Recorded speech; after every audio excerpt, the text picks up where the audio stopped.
जोहार. जय निवासी. मी कुमार आणि आपण पाहतात MNTV. भीमा कोरेगाव चौकशी आयोगाचं काम पुन्हा नव्याने सुरू करण्यात आलेलं आहे.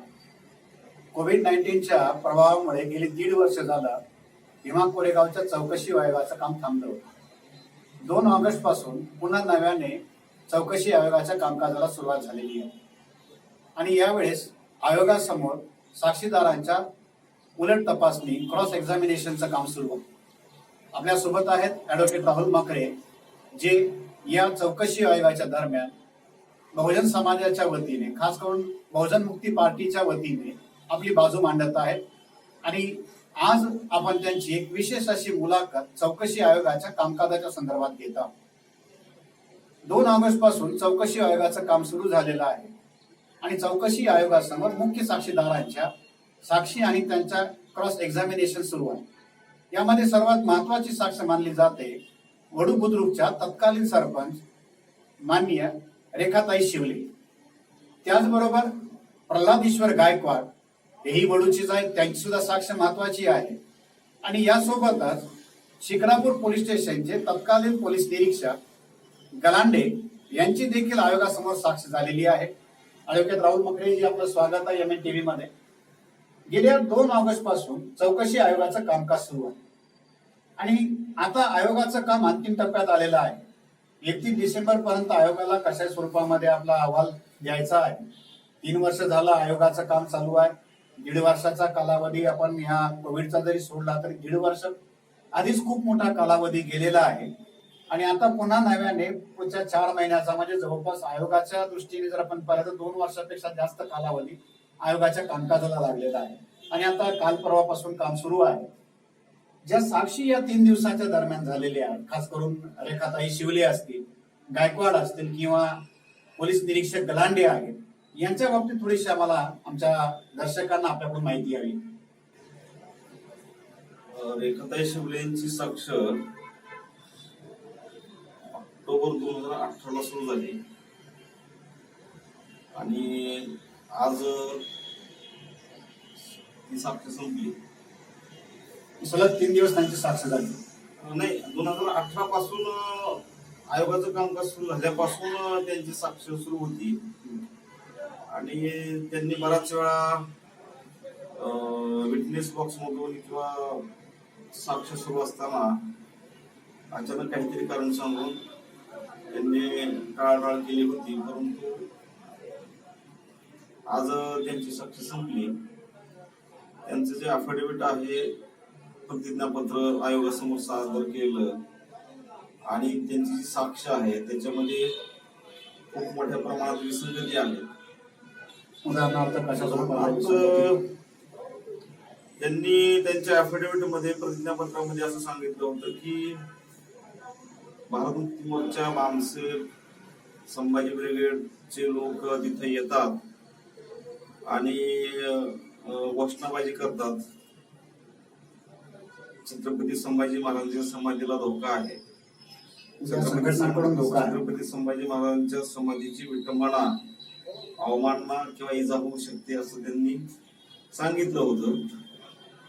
आणि तशा प्रकारची त्यांनी पत्र ही पोलीस स्टेशनला 28 डिसेंबर 2016 ला आणि 19 डिसेंबर 2017 ला त्यांनी पत्र शिक्रापूर पोलीस स्टेशनला दिली होती. परंतु उलट तपासामध्ये, क्रॉस एक्झामिनेशन मध्ये त्यांनी असं सांगितलं की बामसेब, भारत मुक्ती मोर्चा, संभाजी ब्रिगेड किंवा या ज्या संघटना आहेत यांना मी ओळखत नाही, यांच्याबद्दल मला काही माहिती नाही. याचा अर्थ त्यांचं जे प्रतिज्ञापत्र आहे ते प्रतिज्ञापत्र कोणीतरी त्यांना बनवून दिलं आणि त्यांनी त्याच्यावर सह्या केल्या. आणि अशा अनेक डॉक्युमेंट, कागदपत्र आहेत अशी की त्याच्यावर त्यांनी फक्त सह्या केल्या आहेत आणि ते आयोगाच्या समोर त्या गोष्टी आलेल्या आहेत. बऱ्याच जणांचं असं मत आहे किंवा सरकारची सुद्धा काही प्रमाणात अशी थेरी आहे की 28 डिसेंबर 2017 ला जो वडू बुद्रुक गावामध्ये फ्लेक्स बोर्ड लावण्यात आला गोविंद गोपाळांच्या महाराजांच्या इतिहासा संदर्भामध्ये, छत्रपती संभाजी महाराजांच्या अंत्यविधी संदर्भामध्ये, त्या बोर्डमुळे वातावरण मध्ये तणाव निर्माण झाला. असं एक आजच्या सरकारच्या क्रॉस एक्झामिनेशन, सरकारच्या वतीने जी क्रॉस एक्झामिनेशन घेण्यात आली त्याच्यावरून वाटतंय. पण 28 डिसेंबर 2016 किंवा 19 डिसेंबर 2017 म्हणजे बोर्ड लागण्याच्या आधी, बोर्ड लागण्याच्या अगोदर जवळजवळ 10 दिवस, 8-9-10 दिवस, आणि त्याच्याही अगोदर 1 वर्ष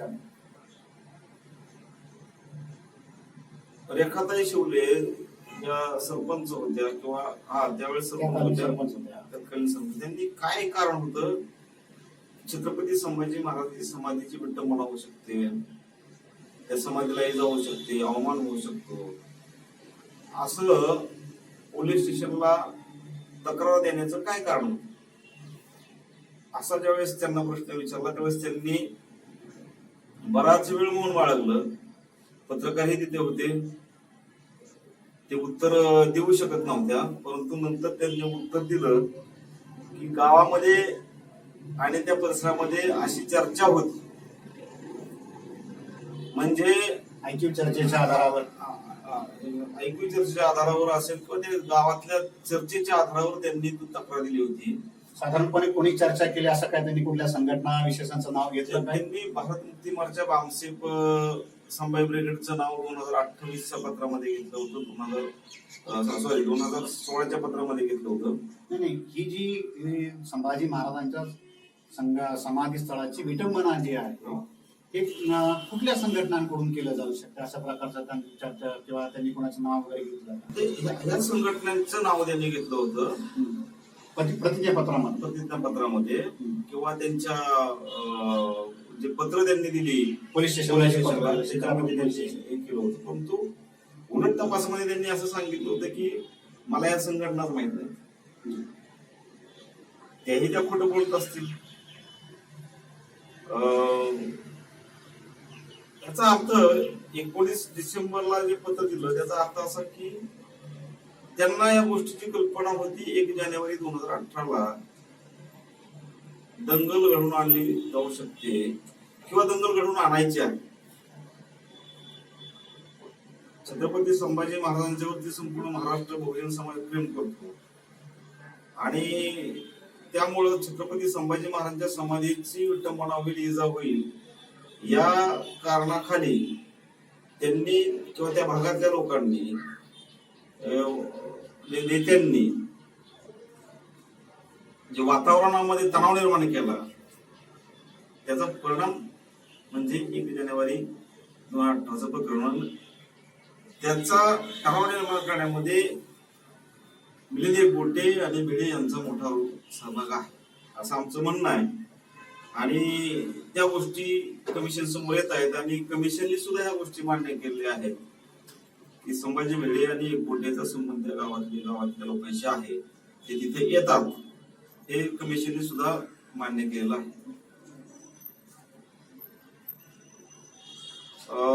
दुसरी जी साक्ष झाली प्रल्हाद ईश्वर गायकवाड यांची,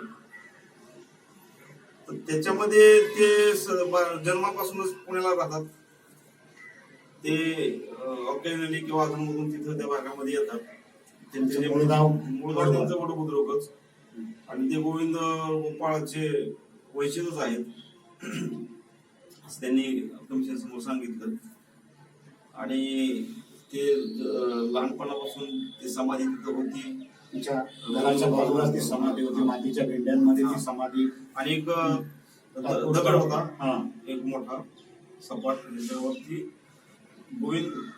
गोविंद गोपाळ महार असं नाव त्याच्या होत्या दगडावरती होतं. ते त्यांनी जन्मापासून किंवा त्यांच्या जन्माच्या अगोदरपासून ते त्यांनी पाहत होते असं त्यांनी त्यांच्या प्रतिज्ञापत्रामध्ये आणि साक्षीमध्ये सांगितलेलं आहे. तिसरे जे साक्षीदार होते रमेश गराडे, तत्कालीन PI शिक्रापूर पोलीस स्टेशन, यांची सर तपासणी किंवा चीफ एक्झामिनेशन काल झाली आणि चीफ एक्झामिनेशन झाल्यावरती आम्हाला क्रॉस एक्झामिनेशन घ्यायची होती, परंतु 1.5-2 वर्षापूर्वीच मी असेल किंवा इतर वकील असतील यांनी अर्ज दिले होते की आम्हाला जे डॉक्युमेंट्स आहेत रेकॉर्ड आहे पोलिसांच्याकडनं, मग ते सीसीटीव्ही फुटेज असेल पोलीस स्टेशनचं किंवा त्या परिसरातलं त्या भागातलं पोलिसांनी कलेक्ट केलं, स्टेशन डायरी एंट्रीज असतील, FIRs असतील किंवा जे गोपनीय जे काही अहवाल आहेत ते जे आहेत ते आम्हाला वायरलेसचा सुद्धा वायरलेस जे काही कम्युनिकेशन आहे वरिष्ठांसमोर केलेले आदेश निर्देश असतील, पोलिसांनी चित्रकूट पोलीस स्टेशन असेल, लोणीगंज पोलीस स्टेशन असेल, त्यांनी जे काही वरिष्ठांशी कम्युनिकेशन केलं वायरलेसच्या माध्यमातून ते आम्हाला आयोगाला सादर करावं किंवा आम्हाला मिळावं, ते जेणेकरून आम्हाला चांगल्या प्रभावीपणे क्रॉस एक्झामिनेशन घेता येईल आणि तथ्य समोर आणता येईल. परंतु गेल्या 1.5-2 वर्षामध्ये मी स्वतः शिक्रापूर पोलिसला गेलो होतो, advocate Bansode, advocate Chennai, Pune CP ऑफिसला, पुणे ग्रामीणच्या SP ऑफिसला आणि लोणीगंज पोलिसला ते गेले होते. तर त्यांना पोलिसांनी उडवाउडवीच उत्तर दिली होती. आम्हाला कुठलाही जे काही डॉक्युमेंट आहे, रेकॉर्ड आहे, सीसीटीव्ही फुटेज असेल किंवा इतर जे मी आता सांगितले ते देण्यात आलं नाही. त्याच्यामुळं आम्ही काल क्रॉस उलट तपास घेण्यास नकार दिला. आयोगाने सुद्धा आम्ही जो अर्ज केला होता, मी जो अर्ज पूर्वी केला होता त्याच्यावरती त्यांनी आदेश केला होता की मी ऍडव्होकेट बनसोडे, ऍडव्होकेट चेन्नई यांना पोलीस स्टेशनला गेले होते, त्यांना जे काही डॉक्युमेंट आहेत त्यांचे स्टेशन डायरी FIR असतील किंवा जे काही आम्ही मागितले ते त्यांना दाखवण्यात यावं, दाखवण्यात यावं. त्या आधारे मग आम्हाला ते घ्यायचं होतं कुठल्या गोष्टी पाहिजे त्या, पण त्यांनी आम्हाला बऱ्याच गोष्टी दाखवल्याच नाहीत. की ते म्हणले, मला तर सांगितलं की ती SP ऑफिसला आहेत सगळे बऱ्याच गोष्टी, ते टाळाटाळी केली त्यावेळेस त्यांनी. पण काल आणि आज आयोगानं स्पष्टपणे किंवा खडसावलंय की मला ते द्यावे लागतील आणि आमच्याकडे जमा करा. जर काही प्रिव्हिलेज डॉक्युमेंट असतील किंवा जे देता येत नाहीत पब्लिक डोमेन मध्ये, जे देता येत पब्लिक डोमेन मध्ये, असे डॉक्युमेंट आयोगाकडे जमा करा, हे आयोगाकडे जमा करावे. आम्ही ठरवू कुठले द्यायचे कुठले नाहीत क्लायंटला किंवा वकिलांना. त्यांनी सांगितलं स्पष्टपणे, त्यांना तसा आदेश केलाय की ते डॉक्युमेंट सगळे जे आहेत ते द्यायला. आणखीन आम्ही नवीन ही काही गोष्टींची मागणी यावेळेस केली आहे आणि ते आम्हाला मिळतील अशी अपेक्षा आहे. 2 वर्ष आयोगाने मागणी केल्यानंतरही जर पोलीस प्रशासन आयोगाला ते कागदपत्र देत नसेल, हा एक प्रकारचा त्या आयोगाचा अवमान नाही? निश्चितपणे अवमान आहे. आयोग याच्यावरती सरकारी वकील असतील किंवा त्या मशिनरीवरती ज्यावेळेस दिलं नाही त्यांनी तर आयोग आम्ही अर्ज करू, तक्रार करू त्यांच्या सरकारच्या वकामध्ये आणि निश्चित त्यांच्यावरती कारवाई आयोग करेल अशी आम्हाला खात्री आहे. आता जर त्यांनी दिला आदेश, दुसरा आदेश काढला, आता जर त्यांनी नाही दिला आम्हाला डॉक्युमेंट किंवा आयोगाकडे जमानत केली तर आयोगच स्वतःहून कारवाई करेल. त्यांचे ते अधिकार आहेत आयोगाचे की त्यामुळे मला नाही असं वाटत आता की ते टाळतील, परंतु कदाचित काही गोष्टी टाळण्याची शक्यता आहे. जसं की वायरलेस मेसेजेस आहेत, स्टेशन डायरीचे एंट्रीज आहेत किंवा सीसीटीव्ही फुटेज आहे, त्यांनी कलेक्ट केलेलं सीसीटीव्ही फुटेज आहे, ते टाळू शकतात. परंतु आयोग त्यांच्याकडून सगळं जे काही डॉक्युमेंट रेकॉर्ड आहेत ते घेईल आणि ते आम्हाला मिळेल. त्या आधारे आम्ही भविष्यामध्ये त्या पोलीस अधिकारी जे आहेत त्यांची पुढे तपासणी घेऊ. ऍडव्होकेट चेन्नई किंवा ऍडव्होकेट बनसोडे यांनी सुद्धा रेखा शिवलेंची साक्षी घेतली, त्यांची उलट तपासणी केली. प्रल्हाद गायकवाड असतील किंवा जे काही गलांडे आहेत, सिनियर PI गलांडे, यांची सुद्धा क्रॉस त्यांनी घेतली. ऍडव्होकेट चेन्नई गलांडेंची क्रॉस झाली त्या पेपरच्या याच्यामध्येच राहिली असेल, परंतु रेखा शिवलेंच्या साक्षीमध्ये बऱ्याचशा अशा बाबी ज्या आहेत, गंभीर बाबी समोर आल्या की त्या सरपंच असताना त्यांच्या कार्यकालामध्ये ग्रामपंचायतीचा जो फंड जो आहे तो त्या समाधीच्या स्मारकासाठी ट्रस्टच्या लोकांना खर्च करण्यासाठी देण्यात आला. जवळपास 1.5 लाख रुपयाची जी अमाऊंट आहे ती ग्रामपंचायतीच्या निधीमधली ट्रस्टशी संबंधित असणाऱ्या एका व्यक्तीला, त्याचं नाव मंदार मुळे मंदार मुळे नावाच्या व्यक्तीला जवळपास आपण असं म्हणू शकतो की 1.5 लाख रुपयाच्या आसपास दोन गोष्टी आहेत. त्याच्यामध्ये त्यांचं म्हणणं आहे की सीसीटीव्ही कॅमेऱ्यासाठी आम्ही ते पैसे दिले. ते खरं तर तो आयोगाचा विषय नाही किंवा आमचा विषय नाही तो. पण त्या ग्रामपंचायतीच्या आणि मिलिंद एकबोटेंचे काय संबंध आहेत किंवा मिलिंद देवकोटेचे आणि ग्रामपंचायत सदस्यांचे सरपंचांचे चांगले संबंध आहेत आणि ते अनेक वेळा एकत्र कार्यक्रमाला उपस्थित राहिले. त्यांनी मिलिंद देवकोटे तर वारंवार तिथं जातात. त्यांच्या जबाबामध्ये हा एक मुद्दा समोर आला की समाधीच्या खर्चाबाबत जो मुद्दा आहे तो छत्रपती संभाजी महाराजांच्या समाधी स्थळावरती खर्च केला पाहिजे. ग्रामपंचायत असेल किंवा कुठल्या ट्रस्ट असतील त्यांनी खर्च केला पाहिजे. अपहार झाला की नाही हा जो मुद्दा आहे तो ग्रामसेवकाच्याकडून माहिती घेऊन निश्चितपणे स्पष्ट. ते जर मिलिंद एकबोटेच्या जोडलेल्या एखाद्या व्यक्तीला जर दिलं जात असेल जवळीक त्याच्यातून एक सांगून जाऊ सांगण्याचा प्रयत्न आणखी काय पुरावे नाही की त्यांची जवळीक आहे असा प्रश्न ऍडव्होकेट चंदेंनी विचारला. परंतु आणखी त्याचे तो पण पुरावे येत नाहीत त्यांची त्या संदर्भामध्ये. मग ते ट्रस्ट कोणाच्या जागेत आहे हाही प्रश्न त्या ठिकाणी आला.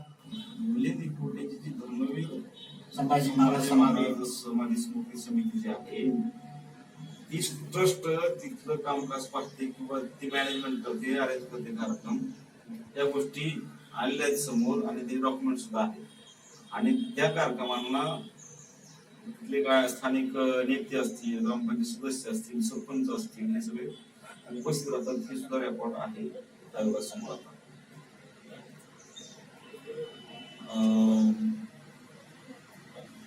मंदारमुळे हे बहुतेक सीसीटीव्ही फुटेज किंवा सीसीटीव्ही कॅमेरे विक्रीचे असेल असं मला वाटतं.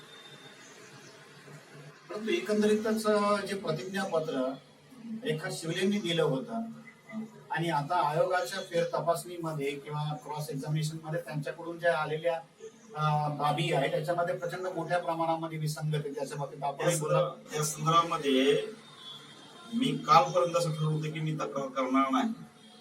महिला आहेत, रिस्पेक्ट दिला पाहिजे महिलांना, कधीतरी संधी मिळते सरपंच होण्याची. परंतु आज माझं त्यांच्याबद्दलचं मत बदललेलं आहे. त्या आज मोठ्या प्रमाणामध्ये त्यांनी खोटं बोलले. रामसेपच्या कार्यक्रमानंतर तिथं तणाव निर्माण झाला आणि कार्यक्रम जे हॅन्डबिल त्यांच्या कुठे दाखल केले 18 मे 2017च्या कार्यक्रमाचं पॉम्पलेट जे आहे ते संभाजी महाराजांच्या जयंतीच्या कार्यक्रमाचं ते त्या ठिकाणी सादर करण्यात आलं. त्याच्या आधारे त्यांनी ते दिलं असं त्यांचं म्हणणं आहे आणि त्याच्यामुळे त्यांनी हे सांगितलं होतं की म्युनिसिपल मुख्य मोर्चा किंवा संभाजी ब्रिगेड या संघटनांना मी ओळखत नाही, माझा काय संघटनेचा संबंध नाही, मला त्याच्याबद्दल काय माहिती नाही. आणि हे एका माझ्याकडून तपासामध्ये आलं होतं आणि आज ते सांगतात की त्यांना जो प्रश्न विचारला गेला की आमच्या कार्यक्रमानंतर तणाव निर्माण झाला तर त्यांनी हो उत्तर दिलं. हे खोटं बोलत आहेत त्या आणि त्यामुळं कायद्याने गुन्हा आहे, 100% गुन्हा आहे. आणि मी आयोगालाही सांगितलं मी तक्रार देणार नव्हतो. त्यांच्या 120 पानाच्या ओळख तपासाची जे काही झाले जबाब 120 पानाची त्यांची साक्ष आहे ओळख तपासाची. त्यामध्ये अनेक वेळा त्याने खोटं बोलले होते आणि ते मी रेकॉर्ड बी ठेवलं होतं. परंतु मी विचार केला होता की ठीक आहे, जाऊ द्या, महिला आहेत. परंतु ज्या वेळेस त्या एवढ्या मोठ्या प्रमाणात खोटं बोलत आहेत किंवा मानसिकवरती आरोप करत आहेत त्यामुळे त्यांच्यावर तक्रार देणं हे आता गरजेचं झालेलं आहे. राहुलजी, या 3 दिवसाच्या कामकाजाच्या दरम्यान त्या कामकाजाच्या बाबतीत आपलं काय त्याची जी प्रोग्रेस आहे किंवा ज्या पद्धतीने साक्षी घेत आहेत किंवा आणखीनही काही दुसऱ्या बाबी पेंडिंग आहे तर आपल्याला काय आहे की या एकंदरीत ज्या 3 दिवसाच्या साक्षीनंतर एक वकील म्हणून ज्यांच्या बाजू घेऊन तुम्ही लढत आहात त्या दृष्टिकोनाने आपल्याला काय वाटतं की आयोगाचं काम समाधानकारक दिशेने जात आहे की जे मेन कल्प्रिट आहे ज्यांनी ही दंगल घडून आणली, भिडे असतील, एकबोटे असतील, यांच्यावरची समाजाचा एक फार मोठा असा धारणा आहे की ही दंगल यांनीच घडून आणली आणि त्याच्या बाबतीमध्ये काही आता पुरावे सुद्धा आयोगासमोर आलेले आयोगाचं लाईव्ह काम आम्ही त्या ठिकाणी पाहिलेलं आहे. त्या 3 दिवसाचे लाईव्ह रेकॉर्डिंग त्याच्यातही आम्ही सहभागी होतो आणि स्वतः आयोगाने सुद्धा हे कबूल केलेलं आहे की त्या गावामध्ये भिडेंच्या सभा झालेल्या आहेत, एकबोटेंचा त्याच्यामध्ये गावामध्ये सारखा प्रेझेन्स आहे, तशा प्रकारचे फोटोग्राफ सुद्धा आलेले आहेत. आता हे फक्त साबित करण्याच्या दृष्टिकोनाने जे काही तथ्य सत्य जे आयोगासमोर येतील, तर माझा एक प्रश्न आहे की त्या 3 दिवसाच्या कालावधीमध्ये की येणाऱ्या कालावधीमध्ये आयोगाच्या कामकाजाची दिशा कशा स्वरूपातली असेल? आता मला वाटतं आता शेवटच्या साक्षी राहिल्या आहेत काही. पोलिसांच्या साक्षीतून काय होणार आहे? पोलिसांच्या साक्षीमधून खूप मोठ्या प्रमाणामध्ये स्फोटक माहिती समोर येईल आणि ती माहिती महाराष्ट्राचे समाजकारण राजकारण बदलणारी माहिती असेल आणि तसे काही इनपुट आमच्याकडे आहेत, फक्त ते योग्य वेळी आम्ही आयोगासमोर काय मांडू. तुम्ही जे रेकॉर्ड मागितलेले सीसीटीव्ही असतील, स्टेशन डायरी असतील, हे तर त्याच्यामध्ये जसे तसे येतील का? त्याच्यामध्ये काय मॅनिप्युलेशन होऊ शकते? टेक्निकल फॉरेन्सिक लॅब कडे ते पाठवून ते हे करतील, त्याच्यामध्ये मग गुन्हे दाखल होतील, ते लोक असं मॅनिप्युलेट करतील. मला ज्या तारखांचं तुम्ही मागितलेलं आहे त्या सर्वच्या सर्व स्टेशन डायरी किंवा ते जे काही एव्हिडन्सेस आता आहेत, मी जे सिक्रापूरची स्टेशन डायरी पाहिली, 1.5-2 वर्ष झाली असतील, 1.5 वर्ष होऊन गेलं असेल. त्याच्यामध्ये स्टेशन डायरीवरती जे रजिस्टर आहे स्टेशन डायरी म्हणजे एक नोंदवही असते पोलीस स्टेशनची. प्रत्येक लहान मोठी घटना पोलीस अधिकारी तिथला इन्चार्ज जो आहे तो त्याच्यावर घेऊन काढत असतो, किंवा ठाणे अंमलदार तिथला तो ते लिहून काढत असतो, हस्ताक्षर ते लिहून काढत असतो. परंतु शिक्रापूरच्या स्टेशन डायरीचं एक वैशिष्ट्य आहे की त्याच्यावरती प्रिंट केली पानं चिटकवली आणि खूप गंभीर गोष्ट आहे. कोणाचा त्यावेळेस कोण होतं पोलीस स्टेशनचा इन्चार्ज? त्यावेळेस पोलीस रमेश गलांडे रमेश होते. गलांडे. तर ही खूप गंभीर गोष्ट आहे त्याच्यावरती पानं चिटकवणं वगैरे. त्यामुळं म्हणजे पुराव्यांबरोबर छेडछाड आधीच केली आणि असं होऊ शकतं की ते पुराव्यांच्या बरोबर छेडछाड आहे किंवा पुरावे नष्ट करण्याचा प्रयत्न केला आहे असं ते त्यातून स्पष्ट होऊ शकतं, येऊ शकतं समोर. पण मी जे पाहिलं, माझा प्राथमिक अंदाज आहे की पुराव्यांच्या बरोबर छेडछाड झालेली आहे. निश्चित जी गोष्ट आहे ती ज्यावेळेस आयोगासमोर ते येतील ना स्टेशन आमची क्रॉस एक्झामिनेशन आम्ही त्यांची घेऊ, त्यावेळेस त्या गोष्टी निश्चित. पण फक्त त्याच आधारे मी सांगत नाही, ज्यावेळेस पोलीस समोर येतील त्यावेळेस जे आमच्याकडे जे काही इनपुट्स आहेत किंवा माहिती आहे आमच्याकडे, त्या आधारे किंवा जे काही व्हिडिओज आहेत, रेकॉर्डिंग आहेत, त्या आधारे पोलिसांचा जो रोल आहे तो मंत्र्याचा रोल. त्यावेळेस ते गृहमंत्री स्वतः फडणवीसांकडे ते मंत्रालय होतं. बरं झालं आपण हा विषय काढला. या दंगलीच्या नंतर शरद पवार साहेबांनी पण एक सूचक असं वक्तव्य केलं होतं की सरकारला ती दंगल जी आहे व्यवस्थितपणे हाताळता आली नाही. सरकारचं फेल्युअर आहे त्यांनी सांगितलं. त्या पद्धतीने त्यांनी त्या भूमिका आणि त्यांनी हेही सांगितलं होतं की पुण्याच्या पोलिसांनी जे काही कारवाई केली आहे गडबडच्या लोकांच्यावरती ती चुकीची आहे. आणि आम्हालाही दिसतंय की ती जी कारवाई केली आहे ती चुकीची आहे. त्यांचा ते नक्षलवादी आहेत नाही आहेत ते लोक ज्यांना अटक केली त्याबद्दल आम्हाला काही माहिती नाही. परंतु दंगल करणारे कोण लोक आहेत हे व्हिडिओमध्ये स्पष्ट दिसतंय. त्याच्यामुळं जर ते दंगल करणारे लोक व्हिडिओ म्हणजे असणारे लोक जर ते नक्षलवादी असतील किंवा ते संबंधित असतील तर मग मी पोलिसांचं म्हणणं मान्य करेन. पण अशी काही कारवाई त्या लोकांच्यावरती पोलिसांनी अजून केली नाही. नक्षलवादी म्हणून ज्यांनी दंगल घडवली त्या लोकांनी ते दंगल घडवून आणली, अशी नक्षलवादी त्यांच्यावरती अजून कारवाई केली नाही. त्याच्यामुळे किंवा त्यांचं कनेक्शन आणखीन त्या अटक झालेल्या लोकांशी आहे असंही काही अजून समोर आलेलं नाही माझ्या माहितीप्रमाणे. त्याच्यामुळं दंगलचा आणि त्या एल्गार परिस्थितीचा काही संबंध नाही. आता एक शेवटचा प्रश्न मी आपल्याला विचारू इच्छितो की गेली 3 दिवसापासून आयोगाचं काम चालू आहे. मीडियाला कोविड-19च्या प्रोटोकॉलमुळे त्या ठिकाणी ऑनलाईन सहभागी होण्याची संधी पहिल्यांदाच आयोगाने उपलब्ध करून दिलेली आहे आणि आयोगाच्या कामकाजावरती सर्व स्तरावरचा मीडिया लक्ष ठेवून आहे. प्रसार माध्यमांमधून काही विशिष्ट प्रकारच्या बातम्या येत आहेत आणि एकंदरीत त्या बातम्या पाहताना असं एकांगी स्वरूपातल्या त्या बातम्या येतात अशा प्रकारचं आपल्याला पाहायला वाचायला मिळतंय. खास करून जर आपण इंडियन एक्सप्रेस मधल्या जर बातम्या पाहिल्या, लगातार त्या बातम्या जर आपण वाचत असाल, आपल्याकडे त्या प्रकारचे कटिंग आले असतील, तर त्या बातम्यांमध्ये एकांकी स्वरूपामध्ये जे काही त्या ठिकाणी होत आहे, जसं साक्ष जी आहे दोन्ही बाजूनी घेतली जाते, त्याच्या रेखाताई शिवले असतील, गायकवाड असतील किंवा गलांडे असतील, यांच्या ज्या त्या ठिकाणी साक्षीमध्ये जे काही त्यांनी दिलेली उत्तरं आहेत किंवा त्यांच्याकडून आलेली जी काही भूमिका आहे, याचं एकांगी वर्णन जे आहे वर्तमानपत्रांमधून आपल्याला दिसतं. आपण स्वतः त्या ठिकाणी आहेत, आपणही त्या बातम्या वाचल्या असतील, तर त्या बातम्या वाचल्यानंतर मग आपल्याला काय वाटतं की खरंच त्या बातम्यांमधून आयोगाचं काम जसंच्या तसं येतंय का? कारण वर्तमानपत्रांना, मीडियांना आपण आरसा म्हणून पाहतो, दर्पण आहे ते त्या ठिकाणी घडलेल्या गोष्टींचं. असं काही होतंय का? ऑक्टोबर 2018 मध्ये चंद्रकांत पाटील नावाचे स्वयंघोषित इतिहासतज्ञ आयोगासमोर आले आणि त्यांची साक्ष झाल्यावरती दुसऱ्या दिवशी वर्तमानपत्रामध्ये बातम्या आल्या. त्यांच्या साक्षीमधले काही मुद्दे घेऊन महाराष्ट्रातील सर्वच वर्तमानपत्रामध्ये, प्रमुख वर्तमानपत्रामध्ये, मेनस्ट्रीम मीडियामध्ये त्या बातम्या प्रसिद्ध झाल्या की 1 जानेवारी 1818 जी लढाई झाली, त्या लढाईमध्ये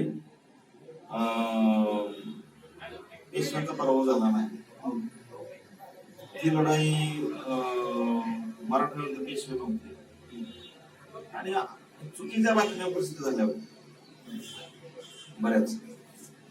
माझ्या डिटेल्स मला आठवतात, पण या गोष्टी मला आठवतात की बातम्या हेडलाईन मोठ्या प्रमाणात त्या बातम्या आल्या होत्या, फोटो वगैरे आले होते. त्यावेळेस पत्रकार उपस्थित होते. तेच पत्रकार ज्यावेळेस मी चंद्रकांत पाटलांची क्रॉस घेतली त्यावेळेस ते पत्रकार उपस्थित होते किंवा त्यांच्या वर्तमानपत्राचे त्या प्रतिनिधी होते.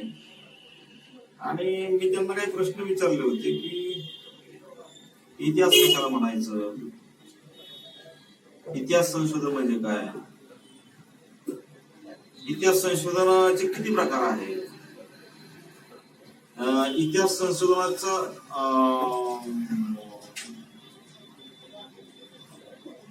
त्याच्यासाठी काय काय साहित्य गोळा केलं पाहिजे, कुठल्या साधनांच्या भौतिक साधनांच्या आधारावरती किंवा जे ऑनलाईन साहित्य आहे कुठली साधनं असतात, इतिहास लिहिण्यासाठी, इतिहास संशोधनासाठी कुठल्या साधनांची आवश्यकता असते, असे काही प्रश्न ज्यावेळेस मी विचारले होते तर त्याच्या एकाही प्रश्नाचं उत्तर त्यांना देता आलं नव्हतं. आणि शेवटी आयोगाने सांगितले जाऊ द्या, विभाग विषय सोडून द्या, इतिहास संशोधक नाहीत हे त्यावेळेस आयोगाने पण मान्य केलं. आयोगाने ओरली मान्य केलं होतं, पण त्याच्यामध्ये त्यांनी स्वतःच मान्य केलं होतं की मी इतिहास संशोधक नाही, मला इतिहासाची काय माहिती नाही.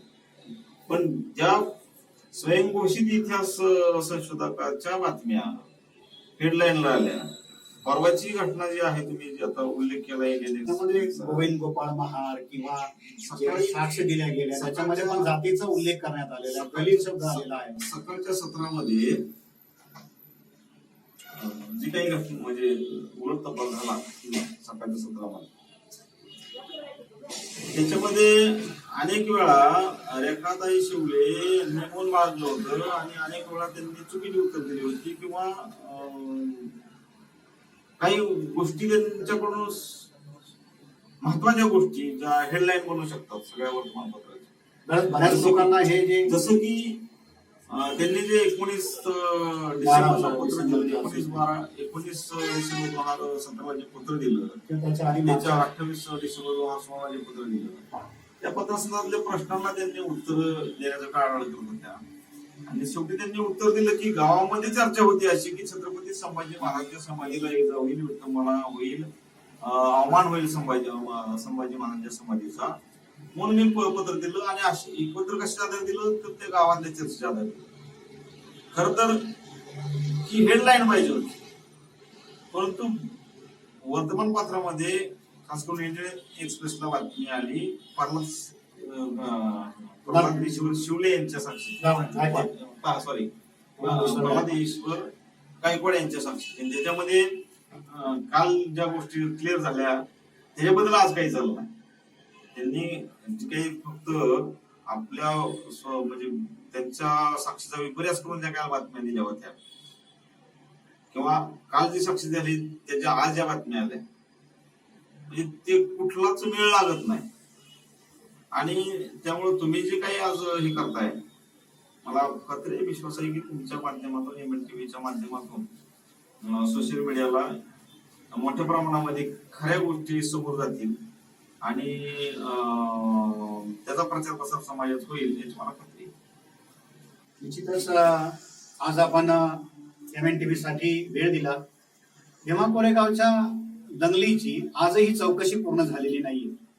1 जानेवारी 2018ला भीमा कोरेगावच्या ऐतिहासिक युद्धाच्या द्विशताब्दी वर्षाच्या निमित्ताने विजयस्तंभाला अभिवादन करण्यासाठी त्या विजयी तो जो त्या ठिकाणी जो ऐतिहासिक रणसंग्राम झाला होता त्या रणसंग्रामामध्ये ज्या शूरवीरांनी त्या ठिकाणी तो विजय हासिल केला होता त्याच्या स्मरणार्थ जी अभिवादन सभा घेतली जाते त्या अभिवादन सभेला देशभरातूनच नव्हे तर विदेशातून सुद्धा जगभरातून लाखोंच्या संख्येने लोक आले होते.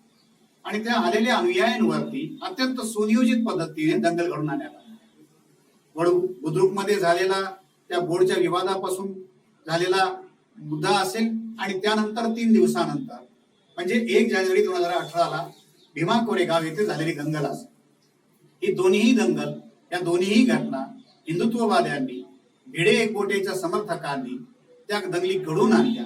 हे त्या ठिकाणी प्रत्यक्षदर्शी असणाऱ्या अनेकांनी त्या गोष्टी पाहिल्या. त्याच्या अनेक प्रकारचे दस्तावेज उपलब्ध आहेत. आणि या दंगलीमध्ये जे सहभागी असणारे लोक आहेत त्यांना कठोर स्वरूपातली शिक्षा झाली पाहिजे. कारण या अगोदरही भिडे एकबोटेवरती अशा स्वरूपातल्या दंगलींचे गंभीर स्वरूपातले गुन्हे दाखल. चौकशी आयोगासमोर हाच एक मुद्दा आलेला आहे आणि आता चौकशी आयोगाच्या माध्यमातून या दंगलीचे मुख्य सूत्रधार समोर येतील का आणि आलेच तर त्या मुख्य सूत्रधारांना मास्टर माइंडला आणि त्यांच्या हस्तकांना या चौकशी आयोगाच्या माध्यमातून शिक्षा दिली जाईल का आणि राज्य सरकार अशा स्वरूपातलं गंभीर जे काही तथ्य समोर येईल याच्या आधारावर काही कारवाई करेल का हा एक मोठा मुद्दा आता आयोगाच्या निष्कर्षावर अवलंबून राहील. मी ऍडव्होकेट राहुल मकरे, ऍडव्होकेट बनसोडे आणि ऍडव्होकेट चन्ने या तिन्ही साथीदारांचं जे या आयोगाच्या साठीचा फार मोठ्या प्रमाणात मेहनत घेत आहेत. शेकडो प्रकारचे डॉक्युमेंट्स वाचत आहेत. तासन तास त्या ठिकाणी मेहनत घेत आहेत. त्या तिघांचेही मी MNTVच्या वतीने आभार मानतो. त्यांनी आम्हाला आज वेळ दिला त्याबद्दल मी त्यांचे आभार मानतो आणि भविष्यातही भीमा कोरेगाव चौकशी आयोगाचे जे काही डेव्हलपमेंट असतील त्याच्या पुढच्या ज्या काही साक्षीतून जे येणार तथ्य समोर असेल ते आपल्या समोर जसं तसं जे आहे ते सांगण्यासाठी MNTV आपल्यासाठी काम करेल. धन्यवाद.